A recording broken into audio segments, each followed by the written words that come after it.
नमस्कार दोस्तों, स्वागत है आपका बचत ग्रुप में जहां पर हम आपके लिए हर हफ्ते लेके आते हैं इंश्योरेंस इंडस्ट्री की सबसे बड़ी खबरें। और आज हम देखते हैं इस वीक की जो हमारी इंश्योरेंस की टॉप अपडेट्स हैं उसके बारे में डिस्कस करेंगे। सबसे पहली जो अपडेट है, आईआरडीए ने तीसरे साल भी ऑब्लिगेटरी सेसेस 4% पर मेंटेन किया है, जो फाइनेंशियल ईयर 2026 तक लागू रहेगा। इसका मतलब है कि सभी इंश्योरर को अपने 4% प्रीमियम जीआईसी को देने होंगे और इसके लिए उनको बाउंड किया गया है। इस स्टेप को एम और डोमेस्टिक इंश्योरर स्टेबिलिटी और कैपिटल रिटेंशन को बढ़ावा देने के लिए हुआ है। इंडस्ट्री का रिडक्शन रिक्वेस्ट के बावजूद आईआरडीए ने पॉलिसी को कंटिन्यू करने के लिए फैसला ऐसा किया है। एक्चुअली आपको पता ही है कि री इंश्योरर होते हैं, री इंश्योरेंस इंडिया में है कि GIC general insurance corporation of India, और उसको इंश्योरेंस सेक्टर को स्टेबिलिटी देने के लिए ये सारी चीज़ें की जाती हैं और ये बिल्कुल कंटिन्यू किया गया है। सेकंड हमारी अपडेट्स है, multi year health insurance policy की सेल्स गिर रही है। इसका मुताबिक जो एजेंट्स का कमीशन है इसका कम कम होना है सबसे बड़ा रीज़न। एक्चुअली क्या होता है कि इंश्योरेंस सेक्टर में सबसे इम्पोर्टेंट चीज़ें हैं कि इंश्योरेंस आज भी एजेंट्स के थ्रू ही बिक रहा है। अब उसमें क्या है कि अब आईआरडीए ने जो चीज चेंजेस की थी, फ्रीक्वेंटली चेंजेस किए थे अपने अमेंडमेंट्स में एजेंट्स कमीशंस में, तो मल्टी ईयर जो रिन्यूअल्स होते हैं, मल्टी ईयर जो पॉलिसी बाइंग थी, सेलिंग थी, तो उसमें आईआरडीए ने कमीशन थोड़े कम किए थे। तो उसकी वजह से अब एजेंट्स पॉसिबल ट्राई करते हैं कि सिंगल ईयर ही वो पॉलिसी पिच करें, उसको सेल करें, जिससे उनको एक अच्छा खासा जो कमीशन को स्ट्रक्चर है वो मिलता है। अब इंश्योरेंस वो ट्राई कर रहे हैं कि वो कमीशन स्ट्रक्चर था जो IRDA multi year policy adoption के लिए आईआरडीए उसमें चेंज करे। उन्होंने रिक्वेस्ट किया। आप देखते हैं कि आने वाले टाइम इसको कैसे देखते हैं। नेक्स्ट जो हमारी अपडेट है बीमा सुगम को लेके। अब आपको पता ही है बीमा सुगम एक आईआरडीए ने digital platform, insurance platform launch करने के लिए डिस्कशन किया था, बताया था कि वहाँ पे आप पॉलिसी बाइंग कर सकते हैं और वहाँ पे आप अपने क्लेम सेटलमेंट, ग्रीवियंस रिडेंसेस सब कुछ आप सिंप्लीफाई कर सकते हैं। बट प्रॉब्लम इज़ फिर से वही कि उनको फंडिंग की 300 करोड़ की फंडिंग, इनिशियल फंडिंग की रिक्वायरमेंट थी इंश्योरर से, कि इंश्योरेंस कंपनी के से ही वो पहले से मांग रहे थे 300 करोड़ के। अब वो उनको नहीं मिले हैं, तो उसकी वजह से एक प्रॉब्लम आ रही है। दूसरा है कि बीमा मंथन के में इसको डिस्कशन किया गया था। अब उनको एक्सपेक्टेड है कि मिड 2025 में ये शायद हो सकता है लॉन्च हो जाए।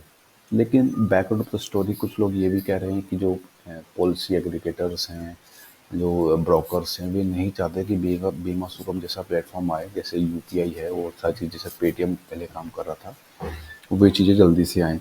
तो इसका इम्पैक्ट ये रहेगा कि उनके बिजनेस पे हो सकता है ये चीज़ इम्पैक्ट करे।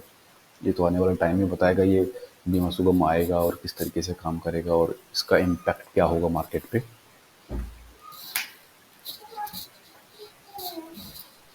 दूसरा जो हमारी नेक्स्ट अपडेट्स है वो बीमा एस्पा एस्बा को लेके है। और जो सबसे बड़ी चीज़ है बीमा एस्बा, आपको पता ही है बीमा आईआरडीए ने बीमा एस्बा को लॉन्च किया है। एक secured UPI based payment system है जो इंट्रोड्यूस किया है, जो अनऑथराइज्ड प्रीमियम डिडक्शंस को रोकेगा। और इसमें एक्चुअली आपको पता ही है कि एस्बा किस तरीके से काम करता है, कि एस्बा काम करता है कि जैसे आईपीओ में होता है कि आप आईपीओ अगर आपने कभी लॉन्च किया, आपने कभी अप्लाई किया हो, तो उसमें होता है क्या है कि आपने अप्लाई किया, आपका पेमेंट ब्लॉक हो गया है।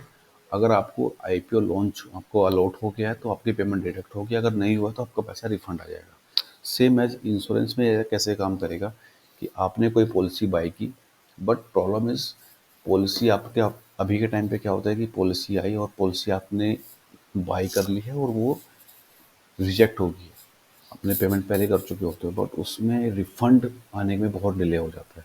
अब वापस पैसे जब आपकी पॉलिसी रिजेक्ट होगी तो पैसा आपको तुरंत आना चाहिए, लेकिन इसमें टाइम लग जाता है।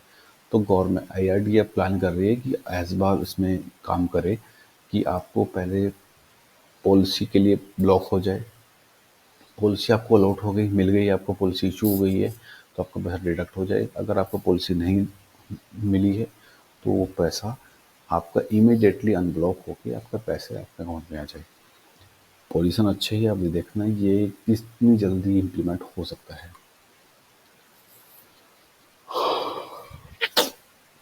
नेक्स्ट अपडेट है, गवर्नमेंट ने bank deposit insurance cover 5 lakh से बढ़ाकर 10 लाख का प्रपोजल किया है।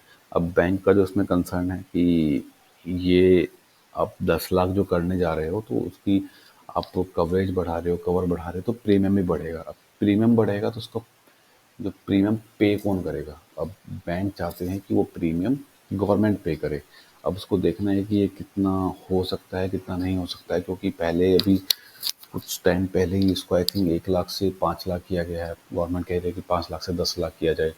तो इसमें प्रीमियम जाएगा, क्योंकि इंश्योरेंस सारे accounts in all over India, सारे अकाउंट्स को कवरेज देना, उसका प्रीमियम कवरेज करना, तो ये एक एक्सपेंस कह सकते हो आप।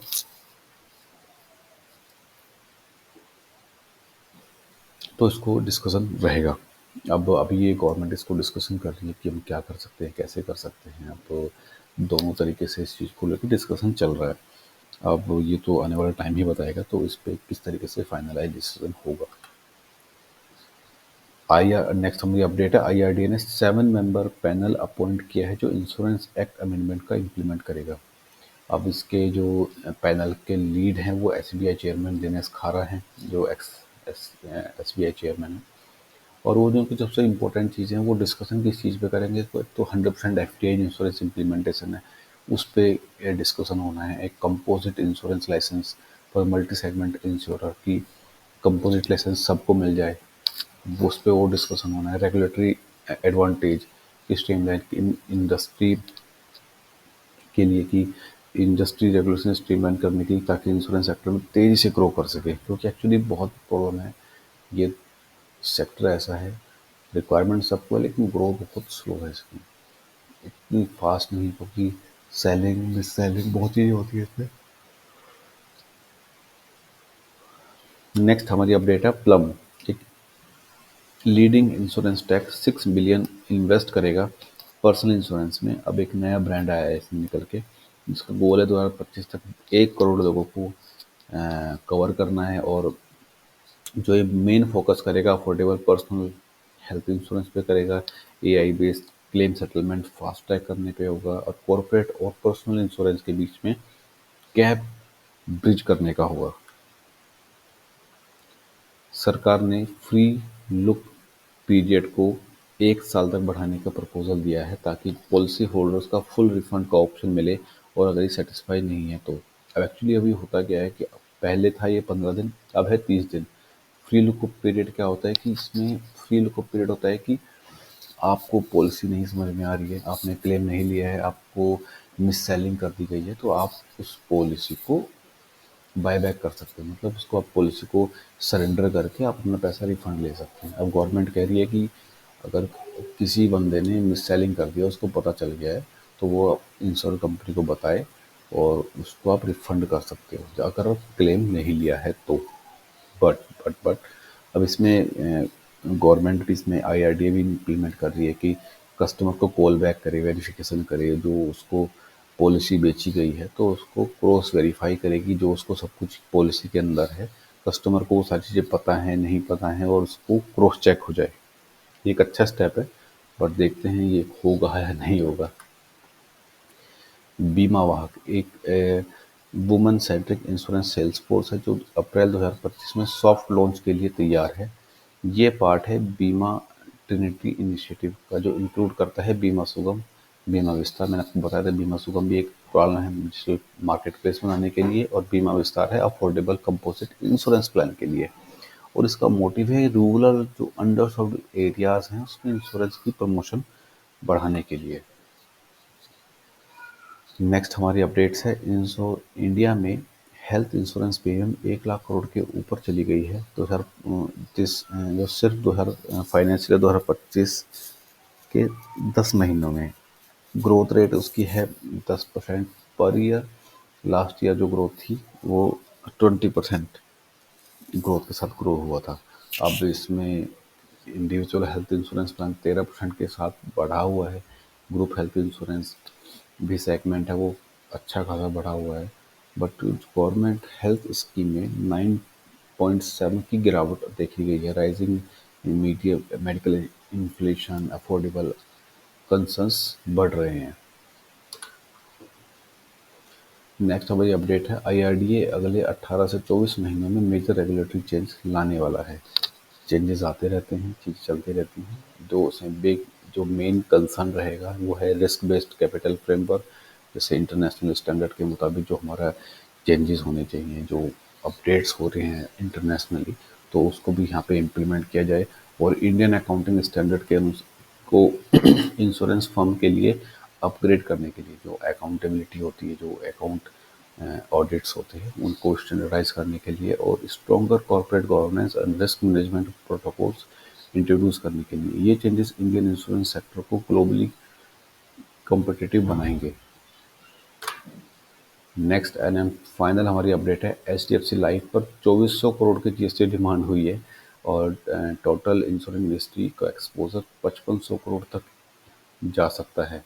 अब जो इसमें जो मेन जो इश्यूज आ रहे हैं वो एजेंट कमीशंस पर wrongful input credit credit claim करने का जो आरोप है, जो आपको पता ही है कि जीएसटी में बहुत सबसे बड़ा इशू है इनपुट टैक्स क्रेडिट जो लिए जाते हैं। और अब इंश्योरेंस कंपनीज और जीएसटी अथॉरिटीज़ के बीच में लीगल बैटल अब चालू होने वाला है। उसका रीज़न क्या है? जीएसटी को 2400 करोड़ का मिला है, उस टाइम पहले एलआईसी को मिला था, उससे पहले कुछ और कंपनीज को भी जीएसटी के नोटिस मिले थे। अब ये किस तरीके से सॉर्ट आउट होगा या कैसे नहीं होगा, क्योंकि end of the day part IRDA का है, जीएसटी भी गवर्नमेंट का पार्ट है। बट कैसे इस चीज़ को रिजॉल्व किया जाएगा, ये एक इम्पोर्टेंट चीज़ होगा। ये थी हमारी इस वीक की लेटेस्ट इंश्योरेंस अपडेट्स। और ऐसे ही और भी वैल्यूएबल इंफॉर्मेशन के लिए आप बचत बुक को ज़रूर फॉलो करें। और अपने लिए, अपनी फैमिली मेम्बर्स के लिए बेस्ट इंश्योरेंस डील के लिए आप हमें कांटेक्ट कर सकते हैं। हमारे कांटेक्ट नंबर 8601, मैं रिपीट करता हूँ, 8360165814 पर। और वहाँ पर हम आपको लेटेस्ट और बेस्ट डील जो आपके लिए हो सकती है, चाहे हेल्थ की हो, चाहे कार की हो, चाहे अपनी पर्सनल हेल्थ की हो या टर्म इंश्योरेंस की आप देख रहे हैं, तो आपको बेस्ट डील देंगे at best best best from our side. And अब आपसे मिलते हैं हम नेक्स्ट एपिसोड में। Thank you and bye bye.